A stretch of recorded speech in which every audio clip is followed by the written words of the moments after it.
하나님 말씀 마태복음 4장 1절에서 11절까지의 말씀 우리 받도록 하겠습니다.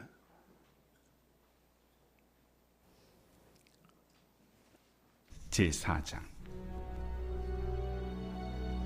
그때 예수께서 성령에게 이끌려 마귀에게 시험을 받으러 광야로 가사 40일을 밤낮으로 금식하신 후에 줄이신지라.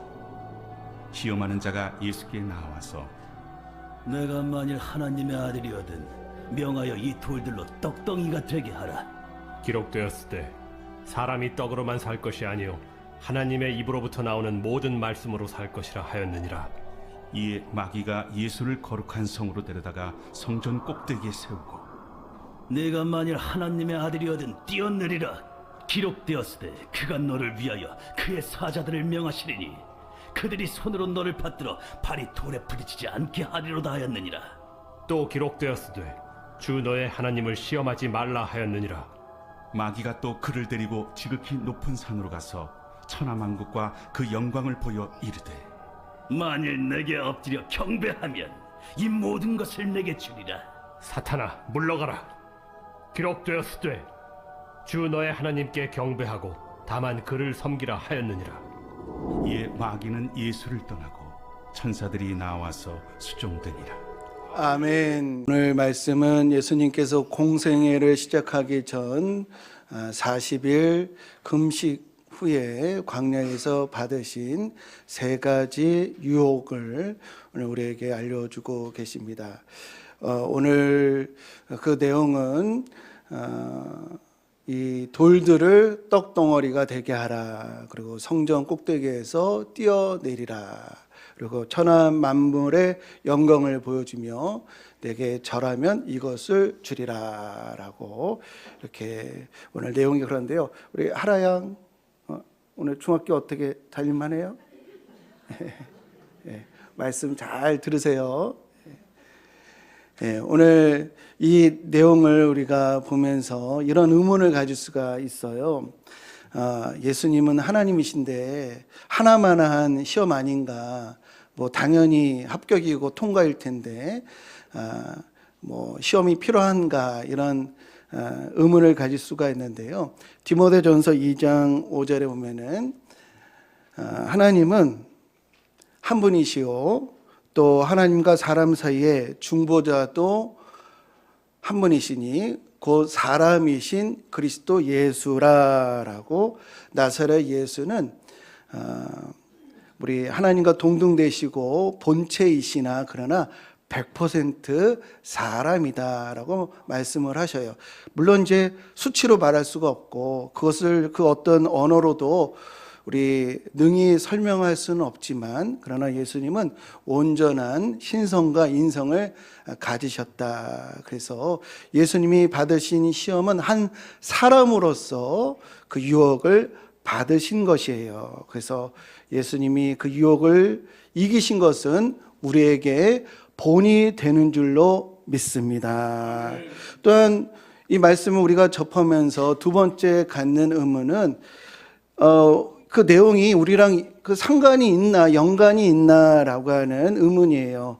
돌을 떡덩어리가 되게 하는 것, 그리고 성전 위에서 뛰어내리라고 하는 것, 우리랑 무슨 연관이 있을까? 연결고리가 없는 것 같다라고 하는 것이죠. 그런데 예수님이 받으신 그 유혹은요, 인간을 죄짓게 하고 하나님께 등 돌리게 하는 모든 요소들이 함축되어 있다라고 하겠습니다. 그래서 예수님이 이기신 것은 우리도 주를 따라가면 이길 수 있다라고 하는 메시지가 담겨져 있는 것을 우리 기억하시기를 주님의 이름으로 축복합니다.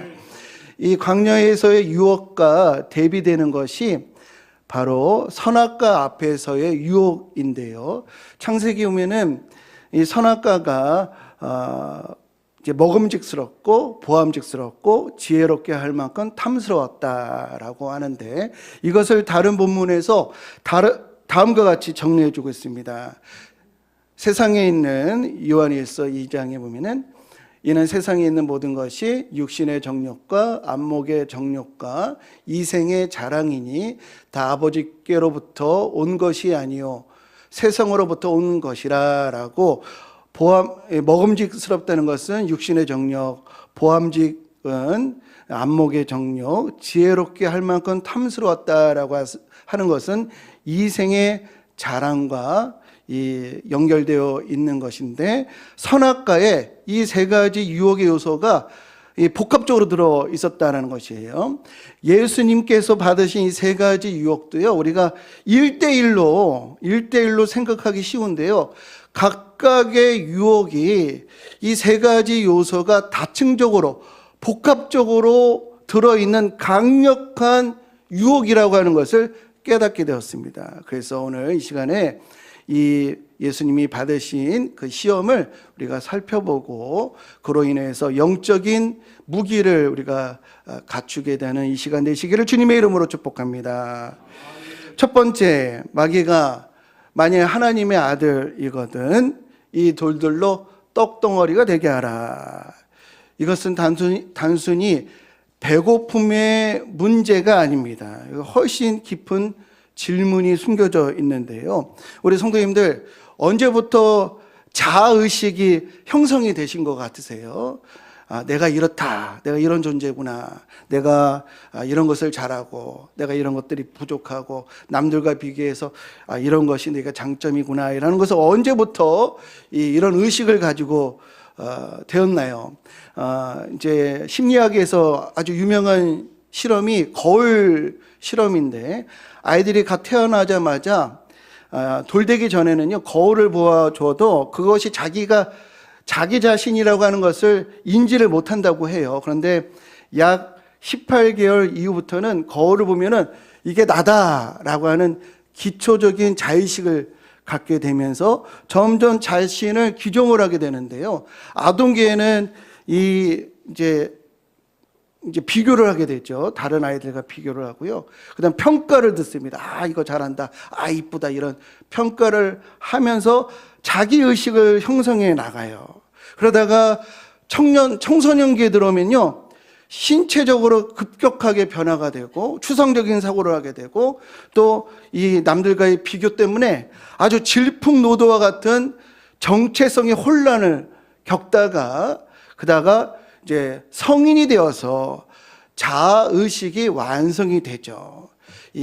성공이라든지 성취를 통해서 자기를 발견하고 또 외모가 전부는 아니구나라고 하는 것을 이 자기 자신을 이제 인생에 대해서 해석하게 되고요. 그 다음에 내 능력이라든지 지능이라든지 지성이라든지 재능 같은 것을 통해서 그것에 대한 평가를 통해서 어느 정도 자아 정체성이 완성이 된다고 할 수가 있겠습니다.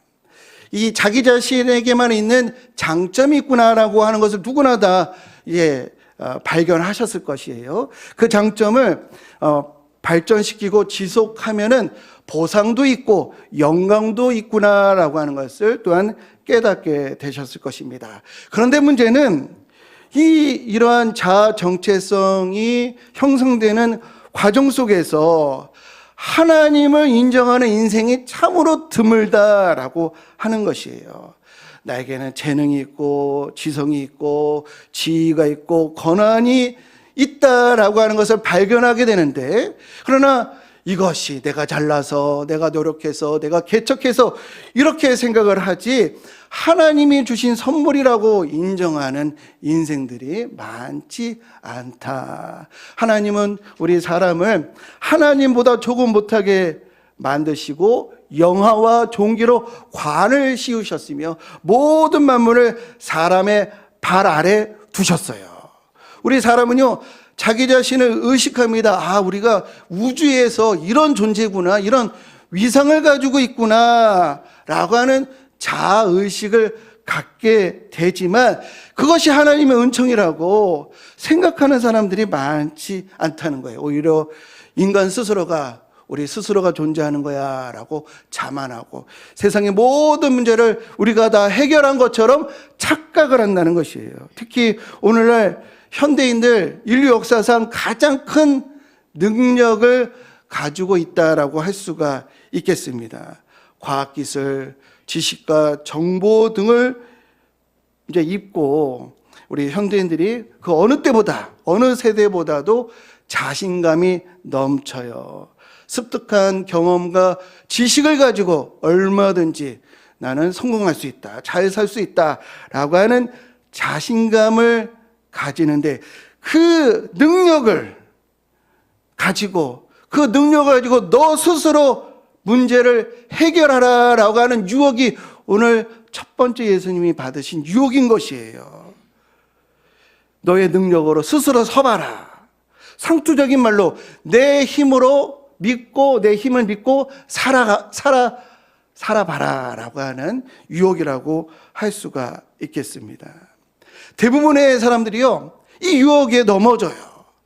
이 돌들을 떡덩어리가 되게 하라. 이게 우리랑 무슨 연관이 있겠는가라고 생각하는데 결코 그렇지 않습니다.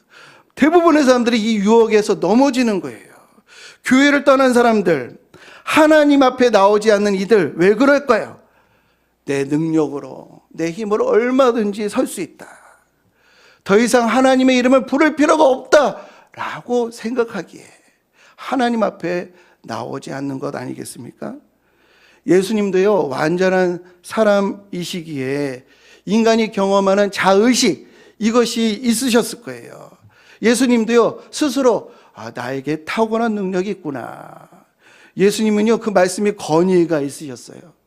그리고 예수님은 남들을 깜짝 놀라게 할 지혜가 있으셨어요. 또 예수님은요, 수많은 사람들을 감동시키는 인격적인 매력이 있으셨어요. 예수님도 그걸 이제 의식하셨을 것입니다. 나에게는 이런 능력이 있구나. 그때 사탄이 유혹하는 겁니다. 그 능력을 스스로 사용해서 문제를 해결하라. 이런 유혹이 있는 거예요. 그때 예수님께서 자신의 능력을 의지하지 않으시고 기록된 바라고 하시면서 하나님의 말씀을 의지한 줄로 믿습니다. 이것은 우리에게 무엇을 알려주실까요? 내게 비록 능력과 재능과 지성이 있다 할지라도 나는 오직 하나님 말씀을 의지하며 살아가리라 라고 하는 결단인 줄로 믿습니다. 이것이 세상을 이기고요, 자신을 지키고요, 모든 마귀와 사탄의 이 유혹으로부터 승리하게 되는 원리인 줄로 믿습니다. 모든 사람들이 다 나름대로의 어떤 판단이 있고요, 다 자아의식을 가지고 스스로 살려고 하는 그것을 사탄이 건드리는데, 그러나 오직 나는 여호와의 하나님의 입에서 나오는 말씀으로 살리라 결단하는 우리 모두가 되어야 하겠습니다. 두 번째 시험은요, 이 성전 꼭대기에서 뛰어내리라. 이 유혹은 기적을 보여달라고 하는 것인가? 라고 우리가 볼 수가 있는데요, 아주 더 교묘한 유혹이 여기에 담겨져 있습니다. 성전 꼭대기에서 뛰어내리는 것은 결코 옳지 않은 행동이죠. 명백한 죄라고 할 수가 있는 일인데, 마귀가 뭐라고 유혹을 하냐면요, 그렇게 해도 결과가 나쁘게 나오지 않게 할 수 있지 않느냐라고 하는 유혹인 거예요. 당신이 불의한 행동을 해도 결과를 통제할 수 있지 않느냐라고 하는 아주 솔깃한 유혹을 하는 것이에요. 왜? 당신이 하나님의 아들이니까. 이런 유혹인 거예요. 높은 지위에 있으면요, 불의를 행해도 그 결과가, 그 문제가 내게 오지 않게 할 수 있다라고 하는 유혹이 엄청나게 강해집니다. 저는 이 두 번째 유혹이 아주 세계적으로 이 세상 속에서 가장 해로운 그런 결과를 가져온다, 이렇게 생각을 합니다. 지위가 높고 권력을 가지면 가질수록 발생하는 문제들을 나는 충분히 해결할 수 있어. 그런 유혹이 찾아온다는 것이죠. 얼마든지 나의 잘못을 은폐하고 증거를 없앨 수 있다라고 하는 유혹으로 넘어진 대표적인 성경적인 인물이 누굴까요? 절대 권력으로 나의 죄를 감출 수 있어. 대표적인 인물이 누구죠? 바로 다윗이에요. 다윗이 신하의 아내를 간음했습니다. 그러다가 이거를 또 감춰야 되겠다. 그래서 신하를 기만을 해요. 이게 또 안 되니까 신하를 죽여요. 왜 이렇게 점점 죄가 지독해졌을까요? 얼마든지 감출 수 있다. 얼마든지 이런 결과가 나타나지 않을 수 있다.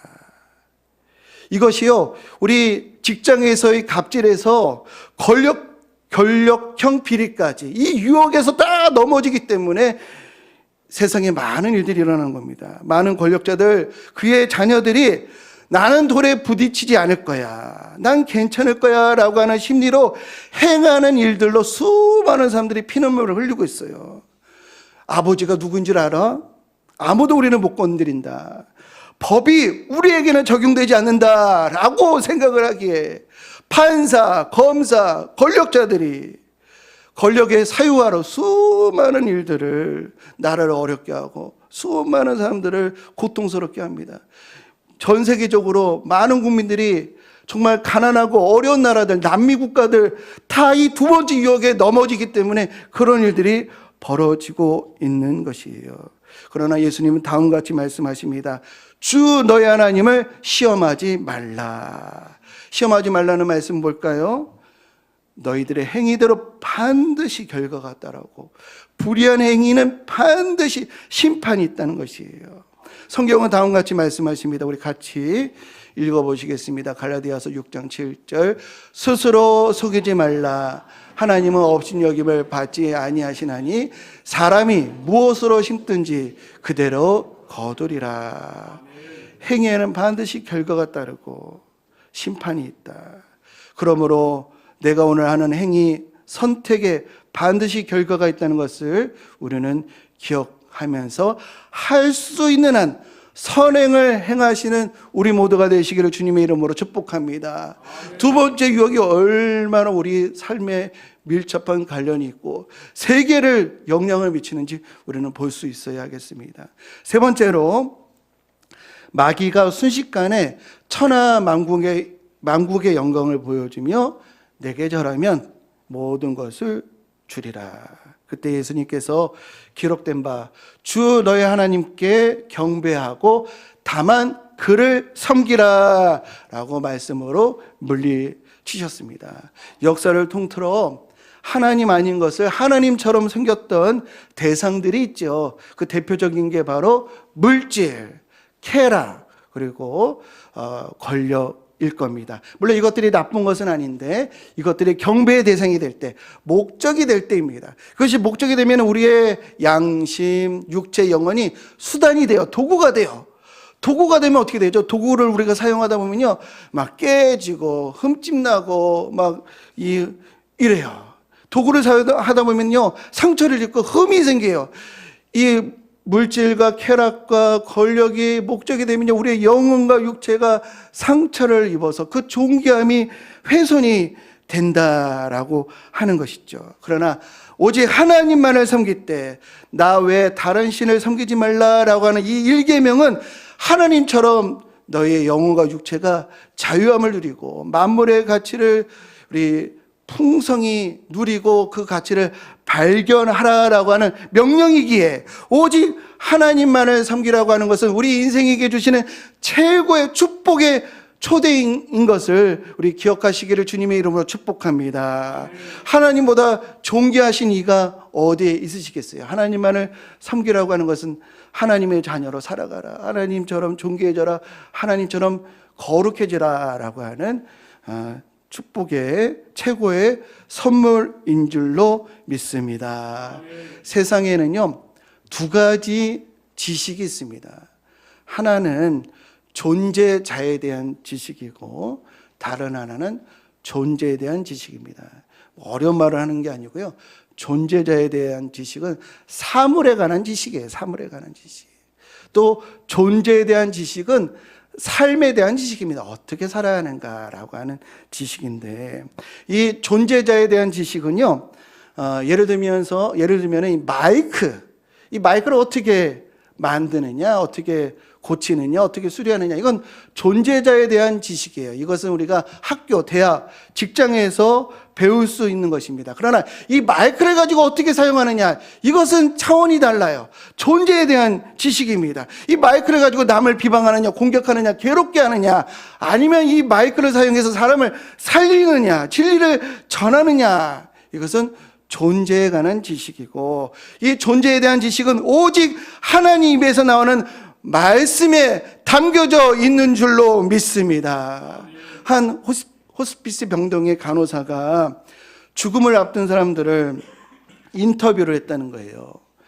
마지막 순간에 사람들이 무엇을 가장 후회를 하는가 조사를 해봤는데, 놀랍게도 사람들이요, 죽음 앞에서 아유, 나 공부 못한 거 참 후회합니다. 나 돈 많이 못 번 거 후회합니다. 이런 사람은 거의 없다는 거예요.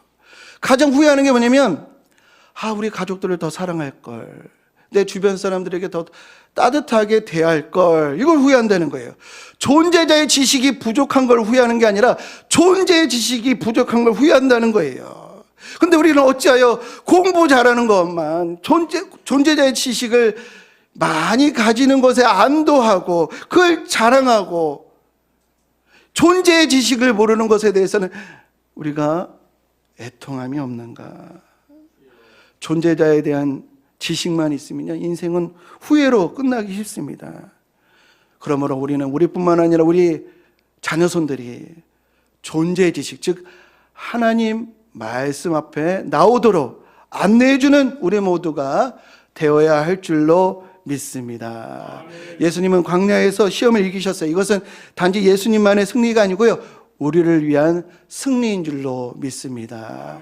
사탄은 끊임없이 너의 힘으로 살아가라, 하나님 떠나라, 하나님 떠나도 살 수 있다 라고 유혹하고요, 그리고 요행이 있다, 이렇게 해도 심판 우리에게는 멀다, 그런 결과가 우리에게 안 찾아올 수 있다, 이렇게 유혹을 하고요, 하나님 아닌 것을 경배하라고 끊임없이 유혹을 합니다. 그러나 우리 모두는 예수님처럼 오직 말씀에 대한 신뢰, 하나님 앞에 있다고 하는 하나님 경외, 오직 하나님만을 사랑하겠다고 하는 그 믿음으로 사탄의 모든 유혹을 이겨내는 우리 모두가 되시기를 주님의 이름으로 축복합니다.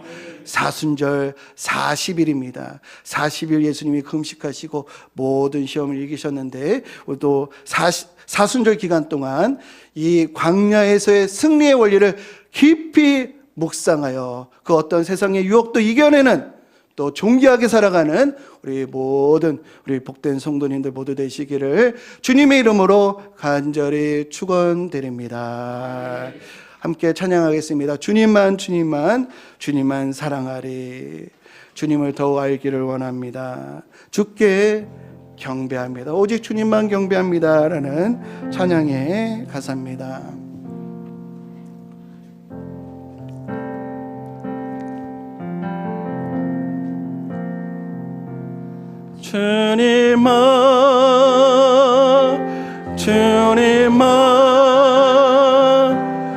주님만 사랑하리.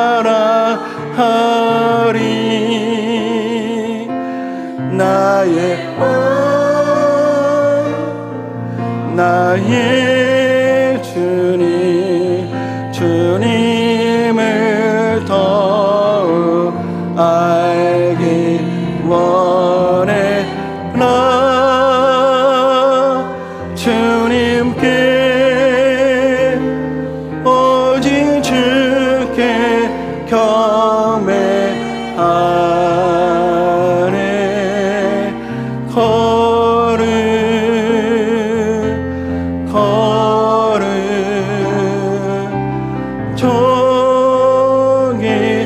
존귀하신 주 사랑하미.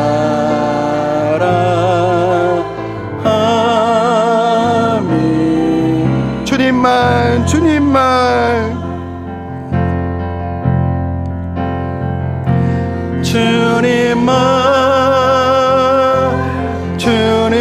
우리 다 함께 일어나셔서 찬양하겠습니다. 주님만 사랑한 나의 왕 나의 주님, 나의 왕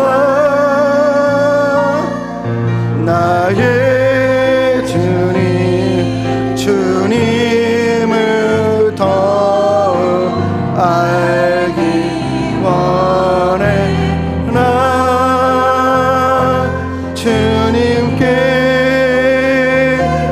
오직 주께 경배하네.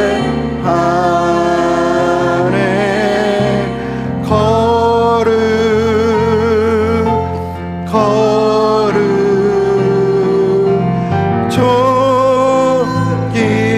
존귀하신 주 사랑하니.